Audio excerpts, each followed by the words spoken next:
Hello everyone, welcome to day 2. Today we're going to be talking about the opposite of price floors, so price ceilings, different type of price control, and use it to illustrate more about the fallacy of intention. So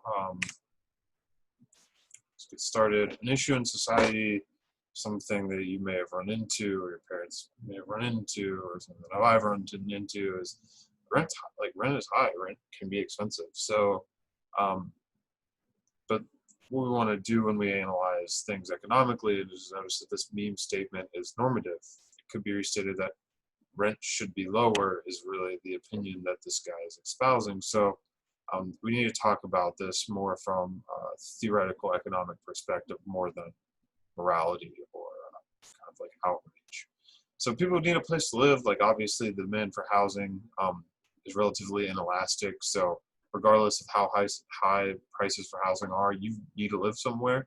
And a policy that's often considered is rent control, so keeping the price artificially low with a rent control, price control. And so this would be a price ceiling. And like I said, this debate is oftentimes framed around morality, i.e. outside of theoretical economic reasoning, and I'm not really interested in those arguments. We're in microeconomics, so we know that morality doesn't shift supply and demand. Either way, there's a limited supply of goods such as housing and food and medicine. And regardless of whether we think the price is fair, those goods still have to be allocated. And if it's not price doing the allocating of the goods, then they will be allocated in some other way. And those ways, I think, are typically less desirable than using prices to ration goods.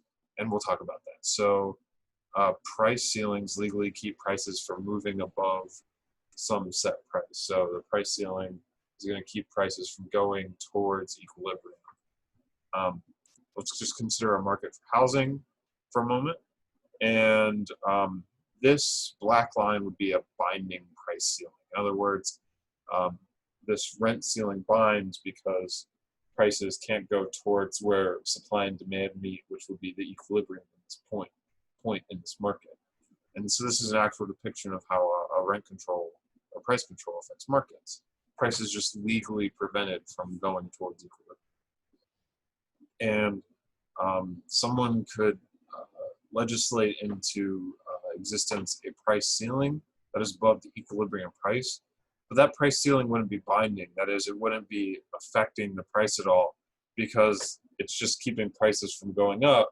Prices don't want to go up. They're happy meeting right there, right here in equilibrium. So this price ceiling is non-binding, and so you might think like, hey, like, what the heck? We might as well just go ahead and put in some price ceilings. I mean, even if they don't buy it, there's not a problem. Well, I'd caution you from taking away that perspective because supply and demand can shift, and so let's consider like a shift out in demand for housing, say like a lot of new people move in or incomes increase, then the demand for housing will shift out to this demand of 2 out here. And so now this price ceiling that was non-binding is binding, and it's because the equilibrium price is above that price ceiling. So the price wants to go up to that equilibrium point up here, but it can't because it's stuck by this legally binding price ceiling. And so these shifts causing controls is another reason to be cautious about using price controls.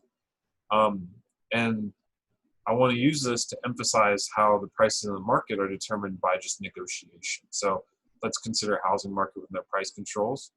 And let's say that the rent in this market is down here at this black line. Well, quantity demanded is much higher than the quantity supplied. And so sellers, we have lots of buyers, lots of people out here in the quantity demanded, chasing relatively few housing units that suppliers have. And so suppliers can notice this, and what they'll do is they'll raise the price to try to get more value out of the number of units or housing units that they're selling.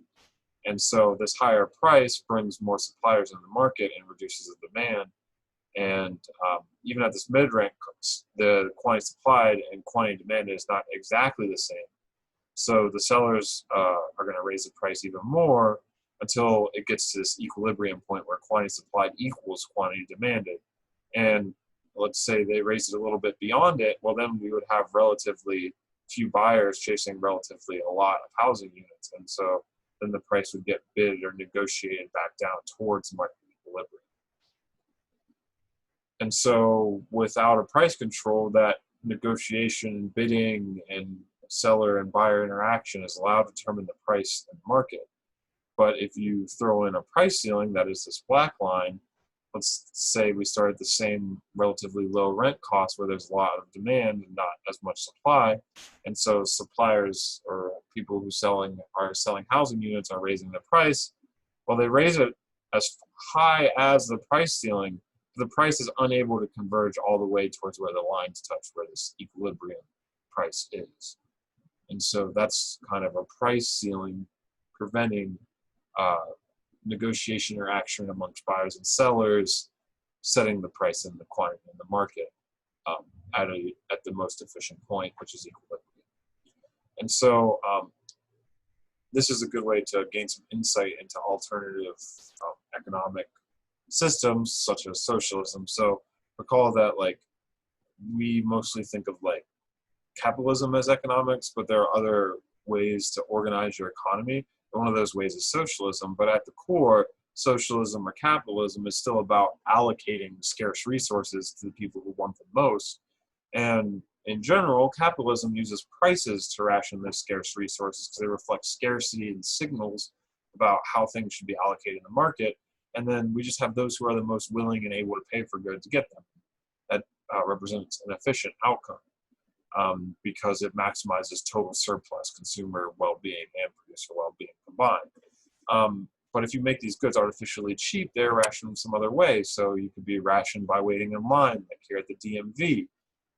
You could be rationing by knowing the official in charge, like socialist dictator, the animal farm pig. And with rent controls, a common problem is that goods are rationed by you just knowing the landlord, and these rent-controlled houses are just passed down through generations and not really available to the broader population who the rent controls originally put in to help. And so controlling prices doesn't affect this underlying supply and demand. In these alternative ways, those who are the most willing and able to pay for goods might not get them. Might come down to some non-price factor, like knowing the landlord or being willing to wait in line for a long time. So I just want to demonstrate this with a food shortage due to price ceiling. So let's say we have this food market.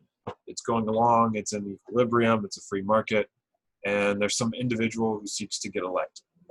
And one of their campaign promises is they promise to make everyday items like food more affordable. If you read Animal Farm, this should sound familiar. And as the first act as elected leader, this individual imposes a price ceiling in the market for food. So we're keeping price artificially low in the market for food to, benefit their constituency or whatever. So this lower price ceiling takes us out of this equilibrium where this supply and demand meet and takes us back down to where this price ceiling is, so that we have artificially high quantity demanded because lower prices mean a lot of people want food, and we have this artificially low quantity supplied. So producers are like, I don't want to take this lower price for all this food I'm producing. It's not worth it for me to produce that anymore. So they cut back on the quantity supplied they bring to the market. And so you have this shortage between what the quantity demanded is and the quantity supplied is, and you can calculate that shortage by subtracting the quantity supplied, that is this gold dot, or this gray dot from this gold dot, which is quantity demanded, and you have the shortage, or the amount of units that people want but they can't get in the market due to these low prices. And so even though we've made the prices artificially low and potentially helped buyers of a good, depending on how many transactions are lost, go see my price floors video for more in depth on that, which was the last video. But yeah, we have this shortage here. And so I just want to wrap it up real quick. Price ceilings are responsive to perceived too high prices. That is when people say it's like not fair um, or unaffordable.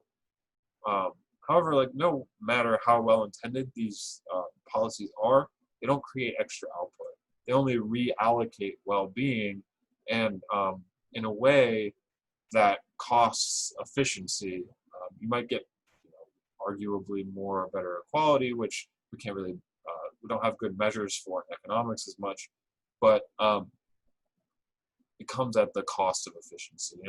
And then either way, whether you control the prices in the market or not, goods still have to be allocated. So if price is not allocating goods, something will. There's scarce goods and there's unlimited wants. So we need to find there has to be a way for those goods to go to certain people.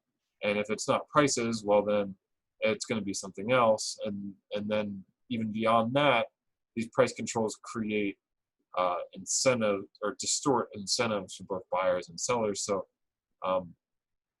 beyond reducing the quantity of housing available, if landlords are getting a lower return to a housing unit, then there's less incentive to invest and keep up housing, because you're not getting as much money for it and you don't have the money to invest in those units.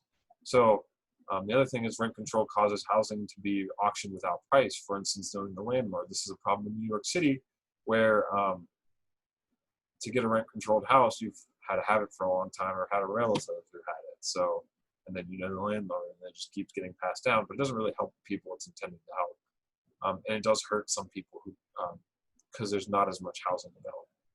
And it's kind of the same thing with a food price control, causing food to not be allocated by price. So maybe you know the dictator, and that's how you get food. But you can argue about whether you think that's a better or worse way than prices being normatively unfair. So anyway, that's all I have to say about price controls and price ceilings. And yeah, so thank you for watching the video.